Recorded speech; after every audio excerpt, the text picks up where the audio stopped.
এইমাত্র breaking news Kanthi থেকে বড় খবর কন্টাইন লাইভ স্টুডিওতে।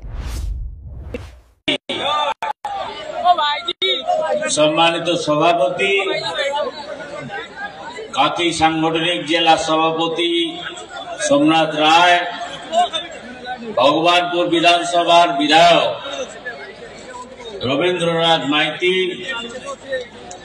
পূর্বতন জেলার সভাপতি, দক্ষিণ কাথির লোকপ্রিয় বিধায়ক, প্রাক্তন প্রধান শিক্ষক অরূপ কুমার দাস মহোদয়, আমাদের জেলার সাধারণ সম্পাদক ভাতৃপতি চন্দ্রশেখর মন্ডল, মঞ্চে আসীন ভারতীয় জনতা পার্টি বিভিন্ন স্তরের কার্যকর্তাগণ, উপবিষ্ট পঞ্চায়েতের নির্বাচিত প্রতিনিধিগণ, আমার সামনে অগণিত ভারতীয় জনতা পার্টি কার্যকর্তাগণ, সমর্থকগণ, প্রত্যেককে আমি আমার পক্ষ থেকে গৈরিক অভিনন্দন জানাই। এই মঞ্চে যিনি মূল বক্তা, তিনি বাংলার বিরোধী মানুষের, বাংলার এই সরকারের অপশাসনের বিরুদ্ধে যিনি নিরলস লড়াই চালিয়ে যাচ্ছেন, তিনি একটু পরে এসে তার মূল্যবান বক্তব্য রাখবেন। আমি বক্তৃতা দীর্ঘায়িত করব না, আমি কেবল বলবো মুখবেড়িয়া, অতীতে তারপরে ভগবানপুর, অতীতে নাম ছিল মুখবেড়িয়া বিধানসভা কেন্দ্র। শুভেন্দুবাবু এই কেন্দ্রে, মুখবেড়িয়া কেন্দ্রে এক সময় প্রতিদ্বন্দ্বিতা করেছিলেন। তিনি প্রতিদ্বন্দ্বিতা করেছিলেন এই কেন্দ্র থেকে, তার সাথে এই যে কেন্দ্রের নারীর যোগ রয়েছে। আজকে দিনে দাঁড়িয়ে বলবো যে আজকে ভারতবর্ষের যে গর্বের কথা, আজকে ভারতবর্ষের যে গর্বের কথা, দেশ যেখানে এগিয়ে গেছে আমরা পিছিয়ে গেছি। পশ্চিমবঙ্গ আজ পিছুতে পিছুতে পেছনের সারিতে এসে পৌঁছেছে। শিক্ষা ব্যবস্থার কথা অরবাবু বলেছেন, চাকরি চুরির কথা বলেছেন, রেশন চুরির কথা বলেছেন। আমি বলবো বাংলাদেশি রোহিঙ্গা কেবল নয়, বাংলাকে শ্মশানে পরিণত করার পেছনে বাংলার যে মুখ্যমন্ত্রী, যিনি 2011 সালে সংবিধানের শপথ নেওয়া সত্ত্বেও আজ তিনি সংবিধান মানেন না। দেশের সাংবিধানিক বডি আমাদের নির্বাচন কমিশনকে আক্রমণ করছেন। নির্বাচন কমিশনারের পিতৃ পরিচয় জানতে চাইছেন। আমাদের দেশের প্রধানমন্ত্রী সম্পর্কে ব্যঙ্গ বিদ্রুপ করছেন। দেশের স্বরাষ্ট্রমন্ত্রী সম্পর্কে বলছেন। বন্ধু, আমি মনে করি এসআইআর তো করতে দেবে না, 21শে জুলাই তুমি বলেছিলে। ধর্মতলায় দাঁড়িয়ে বলেছে যে এসআইআর হবে না বাংলায়। মহামান্য সুপ্রিম কোর্টে পেছনের দরজা দিয়ে লোকসভার এক সাংসদকে পাঠিয়েছিলেন, যে সাংসদ লোকপাল যার বিরুদ্ধে বিচার করেছে, আগামী সপ্তাহে যার বিরুদ্ধে আশা করি মহামান্য সুপ্রিম কোর্ট তার রায় দান করবে। সেই সাংসদ গেছিলেন আরো কয়েকটা পার্টি ইন্ডি জোট বানিয়ে, ইন্ডিয়ার পিন্ডি কি জানি না আমি, তারা জোট বানিয়ে গেছিলেন। মহামান্য সুপ্রিম কোর্ট নস্যাৎ করে নিয়েছেন তাদের দাবি। হ্যাঁ, এসআইআর হচ্ছে। বিএলও বন্ধুদের বলছি, যে মূল্য পশ্চিমবঙ্গে এখন তো শ্মশানে একটা সাধারণ মানুষও যদি মারা যায় বলবে আতঙ্কে মরে গেছে, এসআইআর এর নাম নেই। আমি বলবো পোস্টার গুলো ছাপিয়ে তৃণমূল কংগ্রেসের লোকেরা লাগিয়ে দিন। নির্বাচন কমিশনারকে অভিযুক্ত করছে, লজ্জা লাগে না? আজকে সরকারি কর্মচারীরা যারা ডিএ বাংলা, যারা ডিএর দাবিতে দীর্ঘদিন সুপ্রিম কোর্টে মামলা চলছে, আপনাদেরকে একবার বিবেকে প্রশ্ন ওঠে না যে পুলিশ বন্ধুরা আপনারা দলদাসগিরি করে চলেছেন? আপনাদের মনে পড়ে না আপনাদের রেশনের ব্যবস্থা বিলুপ্ত হয়েছে, আপনাদের টিএডি এর ক্ষেত্রে ব্যবস্থা বিলুপ্ত হয়েছে, কিন্তু মমতা বন্দ্যোপাধ্যায় তার ভাইপোকে যারা নিরাপত্তা দেয় তাদের মাসে অধিক 10,000 টাকা করে অতিরিক্ত দেয়া হয় সরকারের কোষাগার থেকে। আমাদের দেশের অর্থমন্ত্রী নির্মলা সীতারামন গতকাল একটি ডিবেটে মুম্বাইতে বলছিলেন যে পশ্চিমবঙ্গ সরকার কথায় কথায় বলে এত কোটি এত কোটি এত লক্ষ কোটি টাকা পাবো। তিনি প্রমাণ করে দেখিয়ে দিয়েছেন, হ্যাঁ, বাজেট যখন ভারতবর্ষের লোকসভায় পেশ করা হয়, লোকসভায় বাজেট রাজ্যসভায় অনুমোদিত হওয়ার পরবর্তীকালে রিজার্ভ ব্যাংকের কাছে অটোমেটিক করছে ফান্ড ট্রান্সফার করে দেওয়া হয়, সেই রাজ্য টাকা পেয়ে যায়। আজকে বাংলার কথা বলবো, আমাদের এপিজে আবুল কালামের কথা বলতে হয়। এপিজে আবুল কালাম পোখরানে অটল বিহারী বাজপেয়ী যখন দেশের প্রধানমন্ত্রী ছিলেন, পরমাণু বিজ্ঞানী তিনি পোখরানে পারমাণবিক বিস্ফোরণ ঘটিয়েছিলেন। ভারতকে পরমাণু শক্তিধর দেশ হিসেবে এপিজে আবুল কালামের হাত ধরে আমরা গর্বিত হয়েছিলাম। ভারতবর্ষের এনডিএ সরকার এপিজে আবুল কালামকে সম্মান দেওয়ার জন্য ভারতরত্ন তিনি পেয়েছিলেন। পরবর্তী সময়ে তিনি দেশের রাষ্ট্রনায়ক হয়েছিলেন, দেশের রাষ্ট্রপতি হিসেবে তিনি কাজ করে দেখিয়ে দিয়ে গেছিলেন। তিনি বলিষ্ঠ একজন রাষ্ট্রবাদী মুসলমান। আমি সব মুসলমান বন্ধুদের অভিযুক্ত করব, আমি তাদের বলবো না তারা আমাদের বিরুদ্ধে আছে। হ্যাঁ, নিশ্চিতভাবে কিছু মানুষ আছেন যারা উগ্র হিন্দুত্ব বিরোধিতা করেন। হিন্দুত্ব বিরোধিতা করতে করতে এমন একটা জায়গায় নিয়ে দাঁড়িয়েছেন, স্যার বলছিলেন কালিমাকেও প্রিজন ভ্যানে যেতে হয়েছে। আর যে বন্ধু পুলিশগুলো পায়ে জুতো পরে মা কালীকে তুলছিলেন, আজকের সভা থেকে মায়ের কাছে প্রার্থনা করব, মাগো ওদের তুমি ক্ষমা করো না, ওদের যারা নির্দেশ দিয়েছিল তাদের তুমি ক্ষমা করো না। মা কালীর অভিশাপ নিশ্চিতভাবে তাদের উপর বর্ষিত হবে। সে সরকার থাকবে না। এসআইআর এর আতঙ্কে রাতের ঘুম চলে গেছে। আমাদের নেতা শুভেন্দু বাবু যেখানেই যাচ্ছেন, হাজার হাজার মানুষ।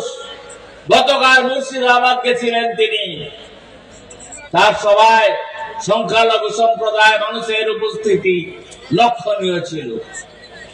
আজকে আপনারা জানেন আমাদের রাজ্যের সভাপতি শ্রমিক বাবু একজন বলিষ্ঠ নেতৃত্ব। শ্রমিকদের সাথে দীর্ঘদিনের আমার সম্পর্ক। রাজ্য বিধানসভা তিনি সদস্য ছিলেন, আমিও রাজ্য বিধানসভায় তার সাথে একই সাথে সদস্য ছিলাম। শ্রমিকদের এত ভাগ্যী নেতা, পড়াশোনা করে যান, রাজ্যসভায় তাকে দল পাঠিয়েছে, যোগ্য লোককে যোগ্য জায়গায় পাঠিয়েছে। শ্রমিকদের বক্তব্য শুনলে আমাদের শিহরিত হতে হয়। আজ আমি আপনাদের কাছে বলবো, আগামী দিনের লড়াই আমাদের মরা বাঁচার লড়াই। আমাদের মরা বাঁচার লড়াইকে এই কারণে বলছি, আগামী দিনে পশ্চিমবঙ্গ থাকবে না। ডক্টর শ্যামাপ্রসাদ মুখোপাধ্যায় যে পশ্চিমবঙ্গে হিন্দু হোমল্যান্ড দেখিয়ে দিয়ে গেছিলেন, সেই হিন্দু হোমল্যান্ড পশ্চিমবঙ্গ নামটা থেকে গেছিল। পশ্চিমবঙ্গ আজকে দাঁড়িয়ে আছে, কিন্তু এই মমতা বন্দ্যোপাধ্যায় সরকার আর ভেগধারী সিপিএম আর ইন্ডি জোট, এদের কিচ্ছু নেই। এরা বিহারে, আপনারা দেখেছেন বিহারের মানুষ গালে সপাটে থাপ্পড় মেরেছে, বিহার থেকে ঝেঁটিয়ে বিদায় করে দিয়েছে। বিহার থেকে এরা বিলুপ্ত হতে গেছে। আমি বলছিলাম, বিহারের লোকজনের সাথে কথা হচ্ছিল, তারা বলছিল যে নীতিশজি 10 বারের জন্য শপথ নিয়েছেন মুখ্যমন্ত্রী হিসেবে। আগে বলতো সমুসে মে আলু বিহার মে লালু, আর এখন কি বলবে? এখন তো বলার কোনো ভাষা নেই। নীতিশজি একজন সাধারণ ইঞ্জিনিয়ারিং পাস করা মানুষ। আমার সৌভাগ্য হয়েছিল দীঘা তমলুক রেলে যখন কাঁথি পর্যন্ত ইঞ্জিন নিয়ে তিনি গেছিলেন, এই এলাকার সাংসদ ছিলেন ডক্টর সেনগুপ্ত, আমি নীতিশজিকে প্রত্যক্ষ করতে পেরেছিলাম। আজকে বলবো বন্দে ভারত ট্রেন চলবে। আমাদের রেলমন্ত্রী অশ্বিনী বৈষ্ণবজি তিনি ইতিমধ্যে বলেছেন হাওড়া থেকে দীঘা আমরা বন্দে ভারত ট্রেন চালাবো। বন্দে ভারত ট্রেনে 2 ঘন্টা 15 মিনিটে হাওড়া থেকে দীঘাতে এসে মানুষ পৌঁছাতে পারে। আজকে দীঘাতে একটা জগন্নাথ মন্দির বলা হচ্ছে, ওটা মন্দির নয়, 4 ধামের এক ধাম পুরীর জগন্নাথ ধাম।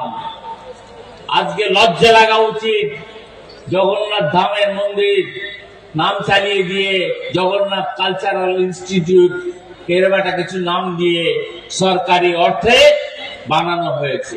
হ্যাঁ, আমরা বলবো আমরা মন্দিরেও বিরোধী করি, নিশ্চয়ই নয়, কিন্তু জগন্নাথ মন্দির পুরীর সাথে কম্পিটিশন আপনি করতে যাবেন না। চোখা আঁখি সবু দেখেছি, জগন্নাথ দেব কিন্তু আপনার উপরে তাকিয়ে দেখছে। আপনি মনে রাখবেন 26 সালে 11 সালে মানুষ যেভাবে আপনাকে দুহাত তুলে সমর্থন দিয়েছিল, আগামী দিনে মানুষ কিন্তু আপনাকে সমর্থন দেওয়ার জায়গায় আর নেই। মানুষ মুখ ফিরিয়ে নিয়েছে। কলকাতার বড় বড় ফ্ল্যাট বাড়ি, সাউথ সিটি মল যদি ধরতে পারেন, তার পাশে যে আবাসন রয়েছে, বড় বড় টাওয়ার রয়েছে, ভারতের নির্বাচন কমিশনার বলেই দিয়েছে 700 ভোটার পিছু একটি পোলিং স্টেশন করতে হবে। সাউথ সিটি মলের মধ্যে 11খানা পোলিং স্টেশন হবে। তারা বুঝে দেখুন আজকে নির্বাচন কমিশনার কত স্বচ্ছভাবে নির্বাচন করতে চাইছে, কিন্তু এক শ্রেণীর মানুষ আছে এখনো দালালি করছে। আমি বলবো বিজেপির কথা আপনাদের শুনতে হবে না, ভারতীয় জনতা পার্টি আপনাদের বলবে না যে আপনি বিএলও হিসেবে মৃত ব্যক্তির নামটা রেখে দিন, আপনাকে বলবে না স্থানান্তরিত ব্যক্তির নামটা আপনি রেখে দিন। ভারতীয় জনতা পার্টি বলবে ভারতের নির্বাচন commissioner, election commissioner of India যে গাইডলাইন দিয়েছে, সেই গাইডলাইনকে ফলো করে আপনি আপনার কাজ নিষ্ঠার সাথে করবেন। আমি আপনাদের কাছে বলবো এই মেদিনীপুর আগামী 1-1.5 মাসের মধ্যে আমরা আশা করি দেশপ্রাণ নন্দীগ্রাম রেল প্রকল্প চালু হবে। আমাদের দেশের যশস্বী প্রধানমন্ত্রী নরেন্দ্র মোদী ডিসেম্বর মাস থেকে তার যাত্রা শুরু করবেন বাংলা। আমার কাছে খবর আছে 18 ডিসেম্বর তিনি আরামবাগ শহরে আসবেন, প্রধানমন্ত্রী আসবেন, আর আমাদের রথও বেরোচ্ছে। এলকে আদবানিজিকে আমরা কিন্তু ভুলিনি, আমরা মুরলী মনোহর যোশীজিকে ভুলিনি। এদের কথা কিন্তু ভোলা যায় না, সুষমা স্বরাজের কথা ভোলা যায় না, অরুণ জেটলির কথা ভোলা যায় না। এরা একজন দিকপাল ব্যক্তিত্ব ছিলেন, এবং এদের বাগ্মিতাকে আমরা সম্মান দিয়ে চলি। এলকে আদবানি বেঁচে আছে। আমি কাল একটা ছবি পেয়েছিলাম, সেই ছবিতে দেখলাম নরেন্দ্র মোদী পায়ের কাছে বসে আছেন, এলকে আদবানিজি চেয়ারে বসে আছেন। এই হচ্ছে নরেন্দ্র মোদী। নরেন্দ্র মোদী সবকা সাথ সবকা বিকাশ চান। তিনি তিনি বলেছেন না খাউঙ্গা না খানে দুঙ্গা, সেই নীতিতে তিনি বিশ্বাস করেন। তাই আপনাদের করজোড়ে বলবো আগামী দিনের নির্বাচন আমাদের প্রতি পদ্মফুলে ভোট দিয়ে এই বিধানসভা যেরকম আমরা জিতবো, ঠিক তেমনি আমাদের জেলার 16টি বিধানসভায় 16টি বিধানসভা থেকে ভারতীয় জনতা পার্টির প্রার্থীদের বিপুল ভোটে নির্বাচিত করে আমরা নরেন্দ্র মোদীকে উপহার দেব।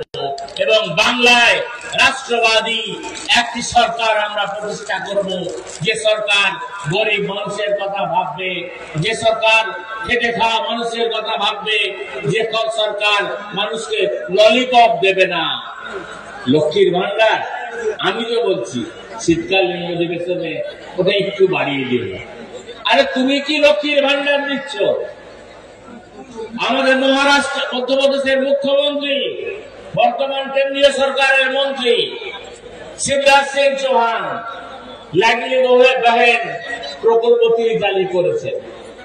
উড়িষ্যার মুখ্যমন্ত্রী নবীন পট্টনায়ক, তিনি তো অন্য দলের ছিলেন, তিনি সুভদ্রা যোজনা চালু করে গেছেন। আয়ুষ্মান ভারত কেন আমরা পাবো না? কেন তোমার স্বাস্থ্য সাথীর কাজ নিয়ে গেলে মুখ ফিরিয়ে দেয় ভারতবর্ষের অন্য অঙ্গ রাজ্যের রাজ্যগুলো? যান, আমরা স্বাস্থ্য সাথীর কাজ আমি মানি না। কি বলেছিলেন? ভেলোরে চলে যান, চিকিৎসা হবে। ব্যাঙ্গালোরে চলে যান, চিকিৎসা হবে। হায়দ্রাবাদে চলে যান, চিকিৎসা হবে। স্বাস্থ্য সাথী শুনলেই ফিরিয়ে দেবে। কলকাতার গুটি কয়েক নার্সিং হোম আর তমলুক শহরের একটা র্যাকেট আছে। তমলুকে যত বেশি না ওষুধের দোকান আছে, আমার মনে হয় তার থেকে বেশি নার্সিং হোম আছে। এই জেলার প্রশাসন, এই জেলার পুলিশ, জেলা শাসক শিবময়কে চোখ বন্ধ করে বসে আছে।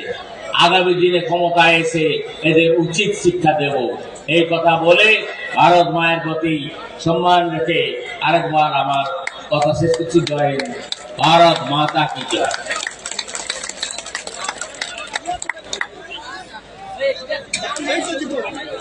ধন্যবাদ জানাই আমাদের সবার প্রিয় নেতৃত্ব তমলুক লোকসভার প্রাক্তন সাংসদ সম্মানীয় দিব্যেন্দু অধিকারী মহোদয়কে। আমরা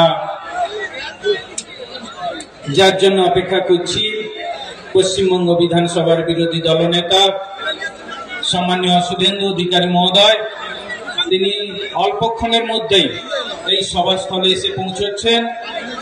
তাই ভলেন্টিয়ার বন্ধু যারা আছো তাদেরকে বলবো, আমাদের কর্মী সমর্থক যারা এসছেন তাদের বসার যে নির্দিষ্ট আসন আছে সেইখানে আপনার ব্যবস্থা করে দিন, এবং আমাদের মঞ্চের ডান দিকে জনপ্রতিনিধি